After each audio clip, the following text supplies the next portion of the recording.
KP என அழைக்கப்படுகின்ற பத்மநாதனுக்கும் அதேவேளை முன்னாள் ஜனாதிபதியான கோட்டபய ராஜபக்சவுக்கும் இடையிலே இறுதி யுத்தம் முடிவடைந்த காலப்பகுதியில் இடம்பெற்ற டீல் சம்பந்தமான தகவல்கள் வெளிவந்திருக்கின்றது. எனவே புலிகளின் பணம் அனைத்தையுமே ராஜபக்சர்கள் எடுத்து விட்டார்கள் என்கின்ற கருத்து கூறப்படுகின்றது. இது தொடர்பாக தற்பொழுது ஒரு முக்கியஸ்தர் தகவல் வெளியிட்டிருக்கின்றார். அது தொடர்பாக விரிவாக பார்க்க இருக்கின்றோம். மற்றொரு செய்தியாக சுவிஸிலே யாழ்ப்பாணத்தைச் சேர்ந்த நபர் ஒருவர் மேல் மாடியிலிருந்து தவறி விழுந்து உயிரிழந்த சம்பவம் பெரும் சோகத்தை ஏற்படுத்தி இருக்கிறது. அது தொடர்பாக பார்க்க இருக்கின்றோம்.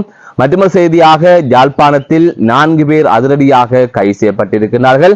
அது தவிர வாழ்வெட்டில் ஈடுபட்ட ஒருவர், அதாவது வாழ்வெட்டி சம்பவத்தில் ஈடுபட்ட பிரதான சூத்திரதாரி ஒருவர் 10 நாட்களுக்கு பின்னர் போலீசாரினால் கைது செய்யப்பட்டிருப்பதாக கூறப்படுகின்றது. இவை தொடர்பாகத்தான் இந்த தொகுப்பில் இதிலே விரிவாக பார்க்க இருக்கின்றோம்.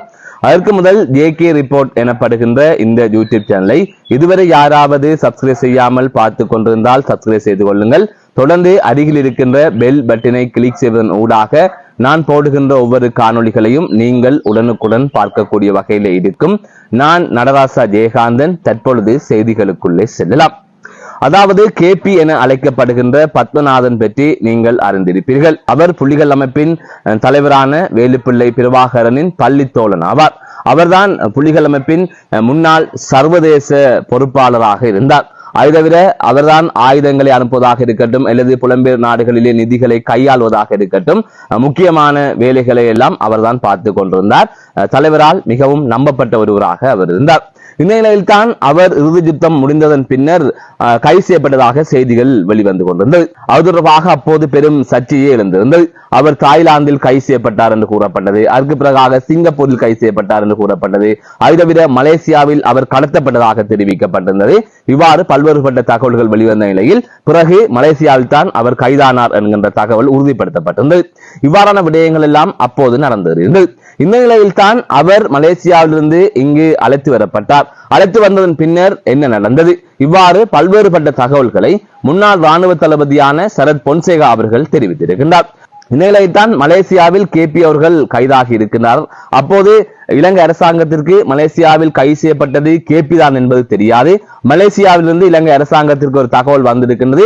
இலங்கையால் தேடப்படுகின்ற முக்கியஸ்தர் ஒருவர் இங்கு கைது செய்யப்பட்டிருக்கிறார் என்று. அதற்கு பிறகாக இலங்கையிலிருந்து ஒரு குழுவினர் அங்கு சென்றிருக்கிறார்கள். அதற்கு பிறகாக அங்கிருந்து ஒரு குழுவினரும் இங்கிருந்து சென்ற குழுவினரும் சேர்ந்து அவரை அழைத்து வந்தார்கள். இலங்கைக்கு வந்ததன் பின்னர் தான் அது கேபி என்று தெரிய வந்தது. அதற்கு பிறகாக அவரை தனியாக அழைத்து கோட்டபய ராஜபக்ச பல மணி நேரம் பேசியதாக தெரிவிக்கப்பட்டிருந்தது. அந்த நேரம் நான் பதவியிலே இல்லை, அதாவது ராணுவ தளபதியாக இல்லை. அதனால் அந்த நிதிகள் சம்பந்தப்பட்ட விடயங்களுக்கு என்ன நடந்தது என்பது தெரியாது. ராஜபக்சக்களே அவர்களுடன் பேசி அவரை கையாண்டார்கள் என்கின்ற தகவலை சரத் பொன்சேகா தெரிவித்திருக்கின்றார். அதுவும் முக்கியமாக கோட்டபய ராஜபக்ச அவர்கள் தனது வீட்டுக்கு அழைத்து பேசியிருக்கிறார். கேபியை இலங்கைக்கு கொண்டு வந்ததன் பின்னர் சிஐடி குழு அங்கு சென்று மலேசியாவில் இருந்த ஒரு குழுவுடன் இணைந்துதான் கேபியை இங்கு கொண்டு வந்திருக்கிறார்கள். கட்டுநாயக்க விமான நிலையத்திற்கு வந்ததன் பின்னர் தான் அது கேபி என்று தெரிய வந்திருக்கின்றது. இந்த நிலையில் 24 மணித்தியாலங்களுக்குள் கோட்டபய ராஜபக்ச தனது வீட்டுக்கு அழைத்து கேபியுடன் பேசியிருக்கிறார். அதற்கு பிறகாக ஒரு மாத காலத்திற்கு பின்னர் அவர் விடுவிக்கப்பட்டிருக்கின்றார். ஆகவே இவ்வாறான ஒருவர், இலங்கை அரசாங்கத்தினால் தேடப்பட்ட ஒருவரை இவர்கள் விடுவித்திருக்கிறார்கள் சொன்னால் உள்ளே என்ன நடந்திருக்கும் என்பதை ஓரளவுக்கு புரிந்து கொள்ளக்கூடிய வகையில் இருக்கின்றது. அந்த நிதியெல்லாம் அரசுடைமை ஆக்கப்பட்டதா இல்லையா என்பது தொடர்பாக அவர்கள் விளக்கம் அளிக்க வேண்டும் என்றும் சரத் பொன்சேகா அவர்கள் தெரிவித்திருக்கின்றார். எனவே முக்கியமான ஒரு விடயம் இந்த விடயம். ஆகையால் இது தொடர்பாக தற்பொழுது இருக்கின்ற அனுர அரசு விசாரணைகளை முன்னெடுக்க வேண்டும் என்றும் பலர் கூறி வருகின்றார்கள். மற்றொரு செய்தியாக சுவிட்சர்லாந்தில் யாழ்ப்பாணத்தைச் சேர்ந்த இளைஞன் மாடியிலிருந்து தவறி விழுந்து உயிரிழந்த சம்பவம் பெரும் சோகத்தை ஏற்படுத்தி இருக்கின்றது. சில நாட்களுக்கு முன்னர் இந்த சம்பவம் அங்கு பதிவாகியதாக தெரிவிக்கப்பட்டிருக்கின்றது. நண்பரின் வீட்டுக்கு யாழ்ப்பாணம் நல்லூரை சேர்ந்த 22 வயதுடைய இளைஞர் சென்றிருக்கின்றார்.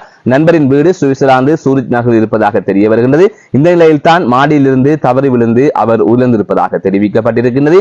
இவ்வாறு நண்பர் வீட்டுக்கு சென்ற நிலையில் குறித்த இளைஞன் தவறி விழுந்து உயிரிழந்த சம்பவம் அப்பகுதியிலே பெரும் சோகத்தை ஏற்படுத்தி இருக்கின்றது. இது தொடர்பான செய்திகள் தற்பொழுது வெளிவந்திருக்கின்றது. மற்றொரு செய்தியாக யாழ்ப்பாணத்தில் 4 பேர் அதிரடியாக கைது செய்யப்பட்டிருப்பதாக தெரிவிக்கப்பட்டிருக்கின்றது. யாழ்ப்பாணம் குருநகர் பகுதியில் போதைப் பொருளுடன் இவ்வாறு 4 பேர் கைது செய்யப்பட்டிருப்பதாக கூறப்படுகின்றது. ரகசிய தகவலின் அடிப்படையில் போதை தடுப்பு பிரிவினர் இந்த கைது நடவடிக்கையை மேற்கொண்டதாக தெரிவிக்கப்பட்டிருக்கின்றது. அந்த வகையில் குருநகர் பகுதியில் 4 பேர் இவ்வாறு போதைப் பொருளுடன் இருப்பதாக ரகசிய தகவல் கிடைக்கப்பட்டதை தொடர்ந்து அந்த இடத்துக்கு சென்ற உத்தியோகத்தர்கள் சுற்றி வளைத்திருக்கிறார்கள். அதன் தொடர்ச்சியாக 4 பேர் இவ்வாறு கைது செய்யப்பட்டதாக தெரிவிக்கப்பட்டிருக்கின்றது. அவர்கள் அவர்களிடமிருந்து ஐஸ் மற்றும் கரோயின் போதைப் பொருட்கள் மீட்கப்பட்டதாக தெரிவிக்கப்பட்டிருக்கிறது. இவ்வாறு கைது செய்யப்பட்டவர்கள் 18, 21, 22, 23 வயதுடைய இளைஞர்கள் என்று தெரிய வருகின்றது. தொடர்ந்து போதைப் பொருள் யாழ்ப்பாணத்தில் பயன்படுத்தப்பட்டு வருகின்றது, விற்பனை செய்யப்பட்டு வருகின்றது. இந்த நிலையில் அதிரடியாக பல சுற்றிவளைப்பு நடவடிக்கைகள் மேற்கொள்ளப்படுகின்றது. பலர் கைது செய்யப்படுகின்றார்கள். இருந்த போது இந்த போதைப் பொருளை கட்டுப்படுத்த முடியவில்லை. குருநகர் பகுதியில் தொடர்ந்து இவ்வாறான சுற்றிவளைப்பு நடவடிக்கைகள் மேற்கொள்ளப்படுகின்றது. தொடர்ந்து பலர் குருநகர் பகுதியில் கைது செய்யப்பட்டுக் கொண்டிருக்கிறார்கள். அதை விட யாழ்ப்பாணத்தின் ஏனைய பகுதிகளிலும் பலர் தொடர்ந்து கைது செய்யப்பட்டுக் கொண்டிருக்கின்றார்கள் என்பதையும் இங்கு குறிப்பிட்டாக வேண்டும். மற்றொரு செய்தியாக யாழ்ப்பாணத்தில் வாள்வெட்டு சம்பவத்தில் ஒரு குழுவினர் ஈடுபட்ட நிலையில் அந்த குழுவினைச் சேர்ந்த பிரதான சந்தேக நபர் 10 நாட்களுக்கு பின்னர் கைது செய்யப்பட்டிருப்பதாக தெரிவிக்கப்பட்டிருக்கிறது. கடந்த 31ஆம் தேதி யாழ்ப்பாணம் வேலனை அராலி சந்தி பகுதியிலே காரில் சென்று கொண்டிருந்த ஒருவர் மீது வட்டாரக வாகனத்தில் சென்ற ஒரு குழுவினர் வாள்வெட்டு தாக்குதல் மேற்கொண்டிருந்தார்கள். அதன் தொடர்ச்சியாக காரில் பயணித்தவர் படுகாயங்களுக்குள்ளான நிலையில் யாழ் போதனா வைத்தியசாலையில் சிகிச்சைக்காக அனுமதிக்கப்பட்டிருந்தார். இந்த நிலையில் ஊர்காவல்துறை போலீசார் இந்த சம்பவம் தொடர்பான விசாரணைகளை முன்னெடுத்திருந்தனர். இந்த நிலையில் தான் இந்த சம்பவத்தின் பிரதான சந்தேக நபர் தற்பொழுது கைது செய்யப்பட்டிருப்பதாக தெரிவிக்கப்பட்டிருக்கின்றது. அதாவது நேற்றைய தினம் அவர் கைது செய்யப்பட்டதாக கூறப்படுகின்றது. அதன் தொடர்ச்சியாக அவரை நீதிமன்றத்தில் முன்னிலைப்படுத்துவதற்கான நடவடிக்கைகள் மேற்கொள்ளப்பட்டு வருவதாக நேற்று தகவல்கள் வெளியாகியிருந்தது. இந்த நிலையில் இந்த சம்பவத்துடன் தொடர்பட்ட ஏனையோர்களை கைது செய்வதற்கான நடவடிக்கையினை போலீசார் மேற்கொண்டு வருவதாகவும் கூறப்படுகிறது. இது தொடர்பாக ஊர்காவல்துறை போலீசார் அடுத்த கட்ட நடவடிக்கைகளை மேற்கொண்டு வருவதாகவும் தற்பொழுது தகவல்கள் கிடைக்கப்பட்டிருக்கின்றது. யாழ்ப்பாணத்தில் தொடர்ந்து வாள்வெட்டு சம்பவங்கள் இடம்பெற்று வருகின்றது. அந்த வகையில் நேற்றைய தினம் கூட யாழ்ப்பாணம் போலீஸ் பிரிவுக்குட்பட்ட பகுதியில் ஒரு வாள்வெட்டு சம்பவம் பதிவாகின்றது. இது தொடர்பான செய்தியை நான் வெளியிட்டிருந்தேன். அதனை நீங்கள் ஏகே ரிப்போர்ட் எனப்படுகின்ற யூடியூப் சேனலில் சென்று பார்வையிடலாம். இவ்வாறு தொடர்ந்து அங்கு வாள்வெட்டு சம்பவங்களும் போதைப் பொருள் விற்பனையில் ஈடுபடுகின்ற சம்பவங்களும் தொடர்ந்து கொண்டே இருக்கின்றது. இது யாழ்ப்பாணத்தின் அவல நிலையை எடுத்து காட்டுகின்ற விதத்திலே அமைந்திருக்கின்றது. மற்றொரு செய்தியாக யாழ்ப்பாணம் மருதனார் மடம் காங்கேசன்துறை வீதியில் அடுத்தடுத்து கோர விபத்து ஒன்று சம்பவித்திருக்கின்றது.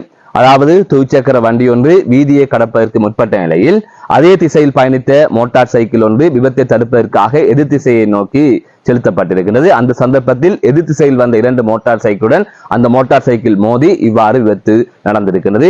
3 மோட்டார் சைக்கிள்கள் இவ்வாறு விபத்தில் சிக்கியிருப்பதாக தெரிவிக்கப்பட்டிருக்கிறது. அது தவிர அந்த துவிச்சக்கர வண்டியும் விபத்தில் சிக்கியிருப்பதாக கூறப்படுகிறது. இந்த துவிச்சக்கர வண்டியும் 3 மோட்டார் சைக்கிளும் இவ்வாறு அந்த சந்தர்ப்பத்தில் விபத்துக்குள்ளான நிலையில் அனைவருமே சிறு சிறு காயங்களுக்கு உள்ளாகி இருப்பதாக கூறப்படுகிறது. இது தொடர்பான சிசிடிவி காட்சிகள் வெளியாகி இருக்கிறது. அதனை நீங்கள் தொடர்ந்து பார்க்கலாம். ஆனால் அவங்க நன்மையாகி அவங்களுக்கு பணக்காரர் ஆகிட்டாங்க. டக்ளஸ் எல்லாம் வரக்குள்ள என்ன தொடர்ந்து தொப்பிமையாக கூட தான் வந்தாள். இப்போ எத்தனை 1000 கோடி கிட்டே இருக்குது ஆள்கிட்ட. எல்லாம் யார்கிட்ட காசு? அரசாங்கத்தை ஏமாற்றி எங்களை ஏமாற்றி தான் வாழ்ந்தது.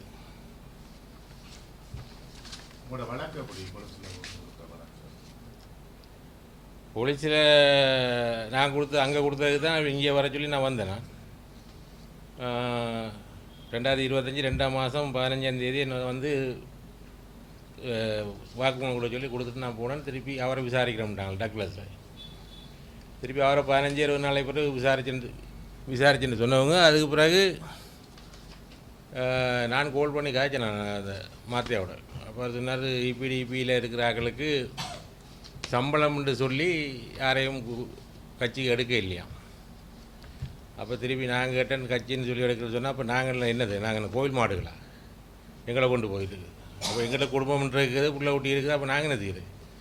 ஆனால் இவையில் அதெல்லாம் திருப்பி எல்லாம் இவையில் பிறகு பார்த்தாலும் எனக்கு ஒரு லெட்டர் அனுப்பியிருந்தேன். இந்த இதில் இருக்குது அந்த சம்மந்தமாக என்ன செய்கிறீங்கன்னு சொல்லி. நான் சொன்னால் போக வேண்டிய இடத்துக்கு செய்ய வேண்டிய வேலை செய்ய வேண்டிய இடத்துக்கு செய்கிறேன்னு சொல்லி நான் காட்டியிருக்கேன்.